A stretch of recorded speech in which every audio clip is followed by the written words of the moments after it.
one of my client asked, how do you balance your social life being strict with the diet? First of all, you don't need to be strict with the diet. You have to consider life as a life. ಅಂದರೆ ನೀವು ನಿಮ್ಮ travel ಅಥವಾ ನಿಮ್ಮ social gatherings ಇದೆಯಲ್ಲ, ಅದಕ್ಕೆ ನಿಮ್ಗೆ ಏನು priority ಕೊಡಬೇಕು ಅನ್ನೋದು ಡಿಸೈಡ್ ಮಾಡ್ಕೊಳ್ಳಿ.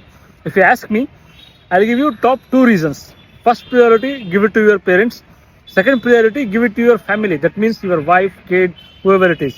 Except this, whoever comes, try to think twice, because ಏನಾಗತ್ತೆ ಗೊತ್ತಾ, ನಿಮಗೆ ಅಪ್ಪ ಅಮ್ಮ ಅಥವಾ ನಿಮ್ಮ ವೈಫು ಮಕ್ಕಳು ಯಾರೇ ಬಂದು ಏನಾದ್ರು ಕೇಳಿದಾಗ ಇಲ್ಲ ಅಂತ ಹೇಳೋಕ್ಕಲ್ಲ, ಅವ್ರ ಜೊತೆ ಹೋಗಲೇಬೇಕು. ಆರಾಮಾಗಿ ಊಟ ತಿಂಡಿ ಸ್ಪೆಂಡ್ ಮಾಡಿ. Don't bring that into your social gatherings. But ಅದೇ ನಿಮ್ಮ ಫ್ರೆಂಡು ಒಂದು ಫ್ರೀಕ್ವೆಂಟಾಗಿ ನಿಮಗೆ ಔಟ್ಸೈಡ್ ಗ್ಯಾದರಿಂಗ್ಸಿಗೆ ಕರಿತಾ ಇದ್ದಾರೆ ಅಥವಾ ಯೋಚನೆ ಮಾಡಿ, ನಾವು ಇಂಡಿಯಾದಲ್ಲಿದ್ದೀವಿ, ನಮಗೆ 108 ಹಬ್ಬಗಳಿರುತ್ತೆ, 108 ಕಮಿಟ್ಮೆಂಟ್ಸ್ಗಳು ಸಿಗುತ್ತೆ, 108 ರೀಸನ್ ಸಿಗುತ್ತೆ ಡಯಟು ಮತ್ತು ನಮ್ಮ ಫಿಟ್ನೆಸ್ನ ಹಾಳು ಮಾಡ್ಕೊಳ್ಳೋದಕ್ಕೆ.